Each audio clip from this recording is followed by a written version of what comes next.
반갑습니다. 예수님 빛교회입니다. 오늘은 하나님의 그날에 라는 제목으로 이사야서 25장 1절에서 12절까지의 말씀으로 함께 은혜 나눕니다. 구약성경 이사야서 25장 1절에서 12절까지의 말씀입니다. 먼저 오늘 본문 말씀 함께 나눕니다. 여호와여, 주는 나의 하나님이시라. 내가 주를 높이고 주의 이름을 찬송하오리니 주는 기사를 옛적에 정하신 뜻대로 성실함과 신실함으로 행하셨음이라. 주께서 성읍을 돌 무더기로 만드시며 견고한 성읍을 황폐하게 하시며 외인의 궁성을 성읍이 되지 못하게 하사 영원히 건설되지 못하게 하셨으므로 강한 민족이 주를 영화롭게 하며 포악한 나라들의 성읍이 주를 경외하리이다. 주는 포악자의 기세가 성벽을 치는 폭풍과 같을 때 빈궁한 자의 요새이시며 환난당한 가난한 자의 요새이시며 폭풍 중에 피난처시며 폭양을 피하는 그늘이 되셨사오니 마른 땅의 폭양을 재앙같이 주께서 이방인의 소란을 그치게 하시며 폭양을 구름으로 가림같이 포악한 자의 노래를 낮추시리이다. 만군의 여호와께서 이 산에서 만민을 위하여 기름진 것과 오래 저장하였던 포도주로 연회를 베푸시리니 곧 골수가 가득한 기름진 것과 오래 저장하였던 맑은 포도주로 하실 것이며 또 이 산에서 모든 민족의 얼굴을 가린 가리개와 열방 위에 덮인 덮개를 제하시며 사망을 영원히 멸하실 것이라. 주 여호와께서 모든 얼굴에서 눈물을 씻기시며 자기 백성의 수치를 온 천하에서 제하시리라. 여호와께서 이같이 말씀하셨느니라. 그날에 말하기를 이는 우리의 하나님이시라. 우리가 그를 기다렸으니 그가 우리를 구원하시리로다.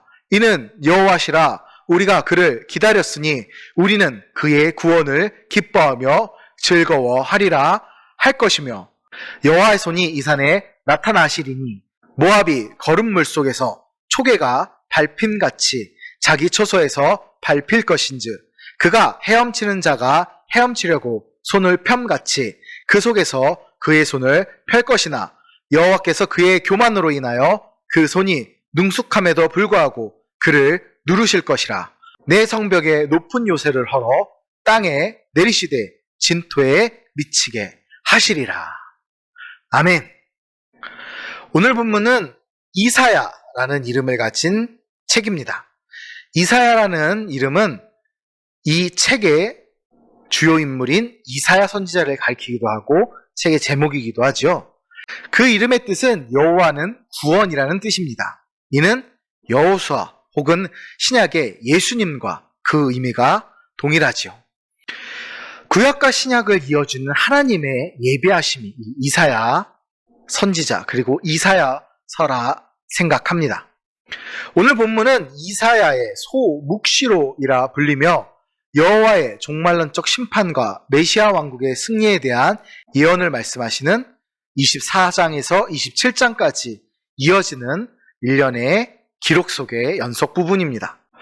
여기서 말세의 대환란과 대심판을 경유한 여호와의 영광의 종말론적 실현에 대한 예언을 말씀하고 있는 24장 14절에서 23절에 이어 온 땅에 대한 공의의 대심판과 그러한 심판을 통하여 하나님의 영광을 실현하실 여호와를 향한 이사야 선지자로 대표되는 구원받은 성도들의 찬양을 기록하고 있습니다. 하나님의 모든 제적을 꺾으시고 세상을 심판하시며 왕자에 앉으셨습니다.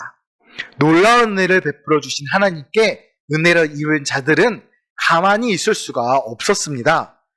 이들이 살아가는 시기는 환난과 심판의 시대이지만 하나님은 자기 백성을 지키시고 보호하시며 기쁨으로 찬양하게 하십니다. 우리 더 깊은 본문으로 함께 가봅니다.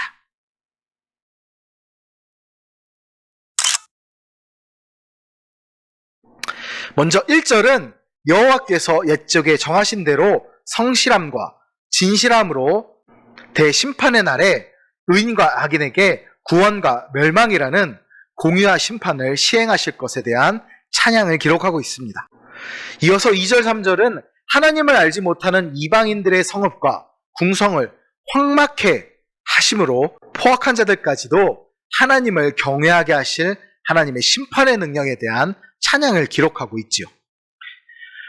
4절 5절 이어서 4절 5절은 하나님께서 가난하고 연약한 자들의 그늘과 피난처 되어주실 것에 대한 찬양을 기록하고 있습니다.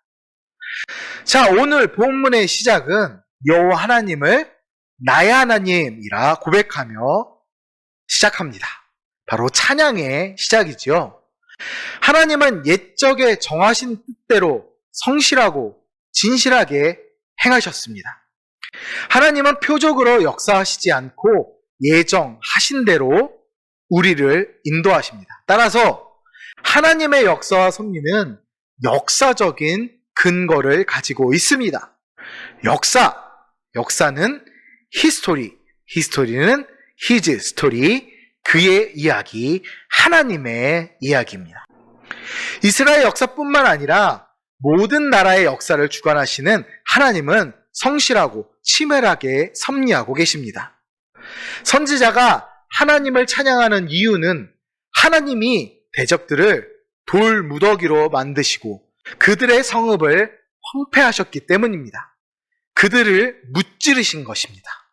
대적을 제압하는 하나님의 위엄 앞에 강한 민족도 포악한 나라들도 하나님을 경외할 것입니다.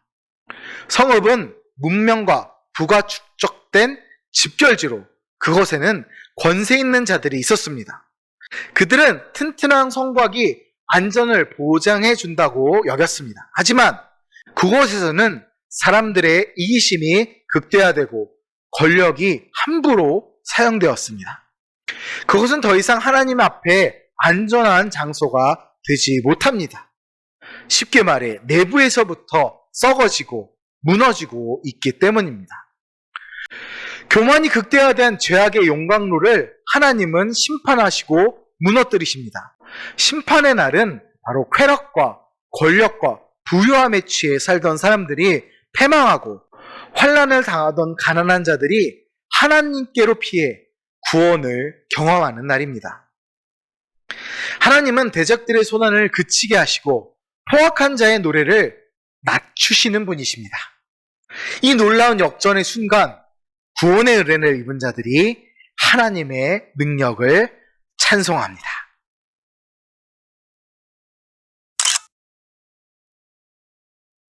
앞선 1절에서 5절을 지나 이제 6절에서 12절, 그 중에 6절에서 8절은 여호와께서 하나님의 성산 시온에서 만민 중에서 구원을 받은 자들을 위하여 풍성한 연회를 잔치를 베푸실 것과 만민에게 드루어진 가리개와 덮개를 없애심으로 구원받은 자들과 더불어 친밀한 교제를 나누시고 인생들의 최대의 원수이자 박박자였던 사망을 멸하심으로 영생을 누리게 하심으로 그들을 위로하실 것이라는 예언이 기록되어 있습니다. 마치 예수님의 십자가 사건 때 휘장이 찢어진 것 같이 하나님과 우리 사이에 막힌담이 헐릴 것이라 라는 신약의 예수님의 구원의 사건을 예언하고 있는 것이지요. 이어서 9절은 하나님의 종말론적 구원 연회에 참여하는 자들이 여호와 하나님께서 자신들을 구원하신 일로 인하여 찬양을 드리게 될 것이라는 예언을 기록하고 있습니다. 바로 지금 이 시대를 살아가는 교회의 모습이죠. 끝으로 10절에서 12절은 앞부분의 분위기와는 대조적으로 모압으로 상징되는 하나님의 구원 연회에 참여하지 못한 악한 자들이 심판을 당하여 완전히 멸망당하게 될 것이라는 예언을 기록합니다. 심판의 날의 공포와 대조되는 큰 잔치, 연회가 시온산에서 열립니다. 하나님은 만민을 위해 오래 숙성시킨 포도주와 기름진 고기를 준비하십니다. 이전에는 권세와 부귀를 누리던 사람들만 즐길 수 있었던 음식이 이제는 하나님의 백성들을 위해 베풀어지고 있습니다. 나아가서 그 연회에서 하나님은 백성들의 수치를 씻겨주십니다. 가리고 있던 모든 덮개를 제거하시고 7절에 나와 있죠. 사망을 영원히 멸하시며 모든 눈물을 씻기십니다. 우리가 다음 세대를 위해 또한 해야 할 일이죠. 무엇보다 하나님은 이 산지에서 사망을 멸하셔서 더 이상 죽음이 이 세상을 지배하지 못하도록 하십니다. 사망의 끝은 죄입니다. 죄의 삭은 사망이라 말씀하시지요. 죄의 굴레에서 벗어난 이들은 자유와 생명을 경험합니다. 그 잔치에 참여한 사람들이 하나님의 구원을 기뻐하며 즐거워하는 것입니다. 우리가 어린 양의 잔치에서 어떤 찬양을 부를지 기대하게 됩니다. 선지자는 하나님의 연애 장면을 묘사하는 이 장면에서 현실에서 존재하는 모아브의 이름을 기록하여 이 예언이 그저 꿈과 같은 일이 아니라 실제로 이루어질 현실의 사건임을 강조합니다. 실제로 선지자들의 예언과 묵시는 권력자들에게 환영받지 못했고 오히려 핍박받는 이유가 바로 여기에 있습니다. 하지만 아무리 선지자의 입을 막으려 해도 하나님의 말씀은 기록되고 전달되어 지금 우리에게 주어져 있습니다. 지금도 하나님은 역사를 경영해 나가십니다. 그의 이야기, 역사의 주인은 하나님이십니다.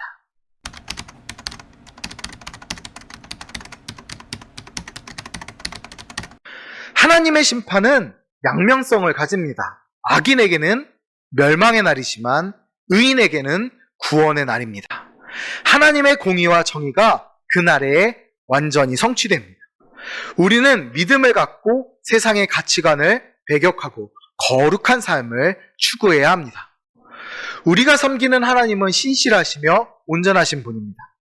하나님께서 신실하시기에 그분은 우리에게 약속하신 구원과 축복을 반드시 이루어 주실 것입니다.